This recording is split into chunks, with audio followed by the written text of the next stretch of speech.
इस वीडियो में हम डीएनए रेप्लिकेशन के बारे में पढ़ेंगे। डीएनए रेप्लिकेशन एक बायोलॉजिकल प्रोसेस है जिसमें एक डीएनए से दो डीएनए स्ट्रैंड का फॉर्मेशन होता है। जितना सिंपल यह दिखाई देता है इतना सिंपल यह है नहीं, यह काफ़ी कॉम्प्लेक्स प्रोसेस होती है जिसमें ईच सेल डिवीज़न के दौरान लगभग 6.5 बिलियन बेस पेयर की एग्जैक्ट कॉपी बनती है। डीएनए रेप्लिकेशन सेल के अंदर न्यूक्लियस में होता है जहाँ पर एक ओरिजिनल डीएनए से दो आइडेंटिकल कॉपी का फॉर्मेशन होता है, निर्माण होता है, और जो newly form set of DNA होता है वह सिंथेसाइज होने के बाद सेल डिवीज़न के दौरान अलग अलग कोशिकाओं में चला जाता है। सेल डिवीज़न के एंड में दो नई कोशिकाएं बनती हैं जिनमें अपना अलग डीएनए होता है। अब हम डीएनए के ओवरव्यू के बारे में देखेंगे। आप यहाँ पे देख सकते हैं डीएनए का डबल हेलिक्स मॉडल, जिसमें blue line sugar phosphate backbone है डीएनए की, और बीच में जो पिंक लाइन है यह नाइट्रोजनस बेस को रिप्रेजेंट करती है। इसमें जो डबल हेलिकल स्ट्रक्चर है इसको अगर हम अनट्विस्ट करें तो इसमें एक स्टेप लैडर लाइक स्ट्रक्चर देखने को मिलेगी, यानी कि सीढ़ी नुमा संरचना, जो कि डीएनए का डबल हेलिक्स का सिंपल स्ट्रक्चर है। और इस उदाहरण में आप देख सकते हैं डीएनए दो आइडेंटिकल स्ट्रैंड से मिलकर बना होता है, जिसमें दोनों स्ट्रैंड एक दूसरे के पैरेलल अरेंज रहते हैं। डीएनए रेप्लिकेशन की प्रोसेस में ये स्ट्रैंड अलग हो जाते हैं और जिससे ये स्ट्रैंड बनते हैं उसे पेरेंट स्ट्रैंड कहते हैं, और separated strand newly formed strand के लिए टेम्पलेट की तरह कार्य करते हैं जिनमें नए स्ट्रैंड का सिंथेसिस और फॉर्मेशन होता है। यह प्रोसेस कॉम्प्लीमेंट्री बेस पेयरिंग के द्वारा पॉसिबल होती है। कॉम्प्लीमेंट्री बेस पेयरिंग में डीएनए में 4 नाइट्रोजनस बेस होते हैं जिसमें एडेनिन, गुआनिन, साइटोसिन और थायमीन। बेस एडेनिन हमेशा थायमीन के साथ और बेस गुआनिन हमेशा साइटोसिन के साथ पेयर करता है, और इसे Chargaff rule of complementary base pairing कहते हैं। यह डीएनए की प्रॉपर डिस्टेंस और स्टेबिलिटी बनाए रखने के लिए आवश्यक है। जब पेरेंट डीएनए स्प्लिट करता है तो ईच स्ट्रैंड न्यूली स्ट्रैंड के लिए टेम्पलेट का कार्य करते हैं, अर्थात उनमें नया डीएनए स्ट्रैंड का फॉर्मेशन होता है और जिन्हें डॉटर स्ट्रैंड कहते हैं। जब हम डीएनए का सिंपल स्ट्रक्चर मॉडल यानी कि जिसे स्टेप लैडर मॉडल कहते हैं उसे नज़दीक से देखेंगे तो इसमें दो स्ट्रैंड के बीच में हाइड्रोजन बॉन्ड के द्वारा ही आपस में जुड़े होते हैं दोनों स्ट्रैंड, और यह एक दूसरे के एंटी पैरेलल डायरेक्शन में रन करते हैं, जिसमें एक स्ट्रैंड पे 5 प्राइम इंच और दूसरे पे 3 प्राइम इंच होता है। और डीएनए में कोई east west north south pole नहीं होते हैं। इसमें एक 3 प्राइम इंच और दूसरा 5 प्राइम इंच होता है। आप देख सकते हैं जो अपर स्ट्रैंड है उसमें 3 प्राइम टू 5 प्राइम इंच और नीचे वाले में 5 प्राइम टू 3 प्राइम इंच दिखाए गए हैं, और ये स्ट्रैंड एक दूसरे के एंटी पैरेलल रन करते हैं, और इस प्रकार से एक स्ट्रैंड 5 प्राइम टू 3 और दूसरा वाला 3 टू 5 प्राइम रन करता है। डायरेक्शन को समझने के लिए हम एक डीएनए के स्ट्रैंड को क्लोज से देखते हैं। इस उदाहरण में आप देख सकते हैं कि किस प्रकार से न्यूक्लियोटाइड के आपस में जुड़े रहने से डीएनए स्ट्रैंड का निर्माण होता है। डीएनए स्ट्रैंड में से एक न्यूक्लियोटाइड को निकाल कर देखें तो हम न्यूक्लियोटाइड का सिंपल स्ट्रक्चर देख सकते हैं। यहाँ पर न्यूक्लियोटाइड के डिटेल में हम डिस्कस नहीं करेंगे, इसके लिए सेपरेट वीडियो बनाएंगे हम। और न्यूक्लियोटाइड मेनली 3 कंपोनेंट से मिलकर बना होता है, 3 ग्रुप से, जिसमें एक फॉस्फेट, दूसरा शुगर और थर्ड नाइट्रोजनस बेस होता है। डीएनए में शुगर डीऑक्सीराइबोस होता है और इसमें 1 to 5 कार्बन चेन प्रेजेंट होती है, और यह क्लॉकवाइज 1 2 3 4 5 होता है, और 5वां जो कार्बन है वो रिंग से बाहर होता है, और इसमें 5 प्राइम पे फॉस्फोरस अटैच्ड रहता है। अगर हम डीएनए का सिंपल स्ट्रैंड को देखें तो उसमें न्यूक्लियोटाइड के अरेंजमेंट को देख सकते हैं, जिसमें एक इंच पे फॉस्फेट और दूसरे इंच पे हाइड्रोक्सिल ग्रुप जुड़ा रहता है, और यह डीएनए में 5 प्राइम इंच और 3 प्राइम इंच को शो करता है। दोनों स्ट्रैंड शुगर मॉलिक्यूल के ओरिएंटेशन के कारण एक दूसरे के एंटी पैरेलली रन करते हैं, जिसमें एक एंड पे 3 प्राइम और दूसरे पे 5 प्राइम एंड होता है। आप यहाँ पे देख सकते हैं जो डीएनए मॉलिक्यूल है यह पॉली न्यूक्लियोटाइड से मिलकर बना होता है, अर्थात बहुत सारे मोनो न्यूक्लियोटाइड आपस में फॉस्फोडाइस्टर बॉन्ड से एज होके डीएनए का फॉर्मेशन करते हैं, और इनके बीच में आप देख सकते हैं जो बेसेस हैं इसमें इनमें हाइड्रोजन बॉन्ड के द्वारा ये आपस में जुड़े रहते हैं और शुगर मॉलिक्यूल के कारण इसमें डायरेक्शन होती है 5 प्राइम और 3 प्राइम। डीएनए रेप्लिकेशन में डायरेक्शन क्यों इंपॉर्टेंट है? इसका आंसर है जो डीएनए पॉलीमरेज नामक एंजाइम होता है वह न्यू न्यूक्लियोटाइड को केवल 3 प्राइम एंड में ही ऐड करता है।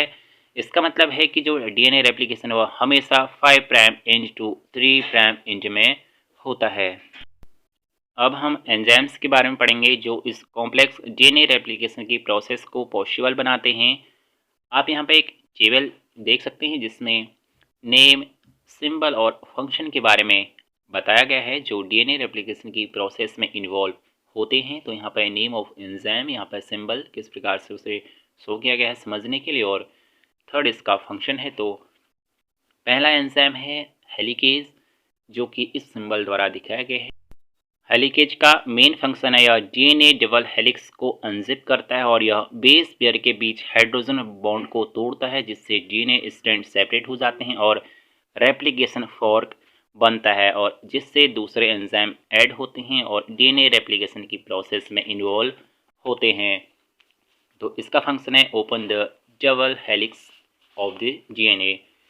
दूसरा जो एंजाइम है यह है डीएनए पॉलीमरेज जो कि इस सिंबल द्वारा दिखाया गया और यह नए स्ट्रैंड के यानी कि डॉटर स्ट्रैंड जिसे कहते हैं उसके निर्माण में महत्वपूर्ण भूमिका निभाता है। इस उदाहरण में आप देख सकते हैं डीएनए हेलिकेज द्वारा रेप्लिकेशन फॉर्क बनाया गया है जिसमें लेफ्ट साइड में 5 प्राइम और राइट साइड में 3 प्राइम एंड है।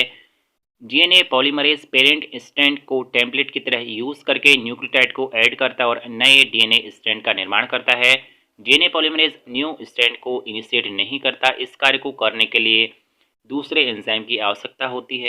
तो डीएनए पॉलीमरेज का मेन फंक्शन है match and add new nucleotide to form daughter DNA strand. Third enzyme primase. जैसे कि हमने आपको बताया कि डीएनए पॉलीमरेज न्यू स्ट्रैंड को इनिशिएट नहीं कर सकता। इस कार्य को करने के लिए आरएनए प्राइमेज की आवश्यकता होती है।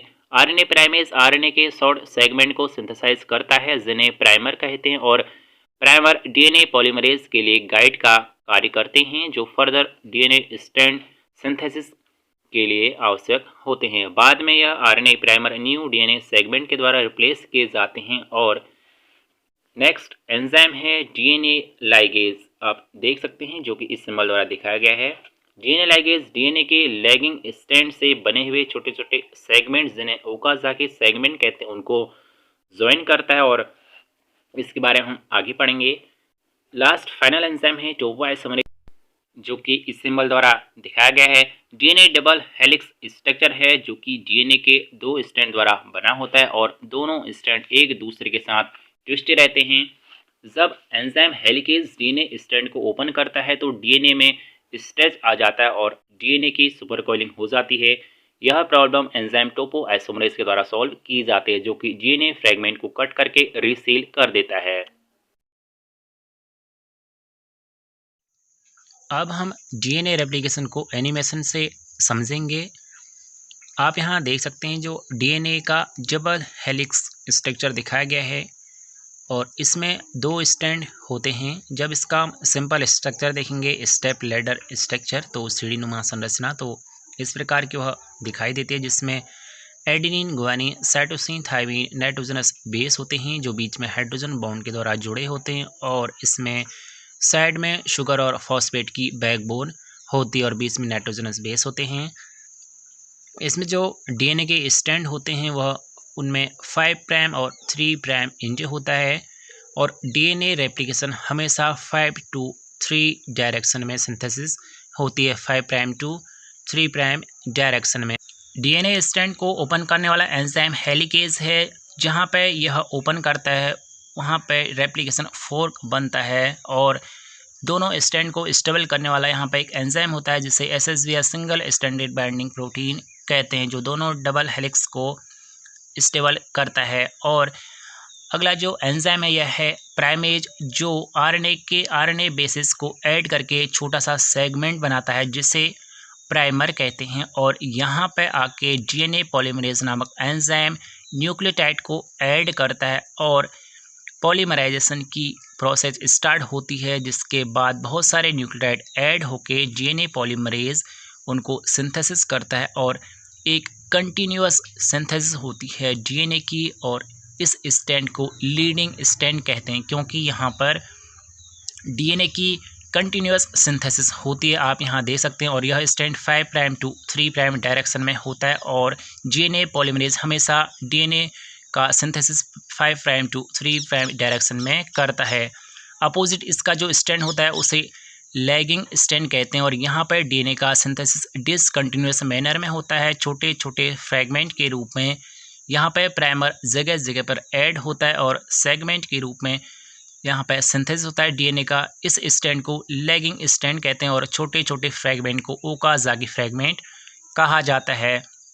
प्राइमेज यहाँ पे प्राइमर का सिंथेसिस करता है, और फिर डीएनए पॉलीमरेज डीएनए बेसिस को ऐड करता है, और इस स्टैंड में जो डीएनए का सिंथेसिस होता है फिर 5 प्राइम टू 3 प्राइम डायरेक्शन में होता है। अपोजिट स्टैंड होने के कारण इसमें जो डीएनए का सिंथेसिस होता है वह अलग अलग सेगमेंट में होता है। डीएनए पॉलीमरेज फिर इनको कंटिन्यूअस मैनर में सिंथेसिस करता है, और इन छोटे छोटे फ्रैगमेंट को ऐड जो रिमूव करता है उसे एक्सोन्यूक्लियस एंजाइम कहते हैं, जो प्राइमर को हटाता है, और डीएनए पॉलीमरेज नामक एंजाइम अगेन इस गैप को फिल करता है, और यह स्टैंड भी कंटिन्यूअस डीएनए रेप्लिकेशन करता है। बाद में जो ये स्टैंड हैं डीएनए लाइगेज के द्वारा इन गैप फिल होने के बाद इनको ऐड किया जाता है, आपस में सील किया जाता है, और डीएनए लाइगेज के द्वारा फिर कंप्लीट डीएनए का सिंथेसिस हो पाता है। आप यहाँ देख सकते हैं। और डीएनए को सेमी कंजर्वेटिव इसलिए कहते हैं क्योंकि इसमें हाफ पेरेंट और हाफ न्यू स्टैंड बन जाता है।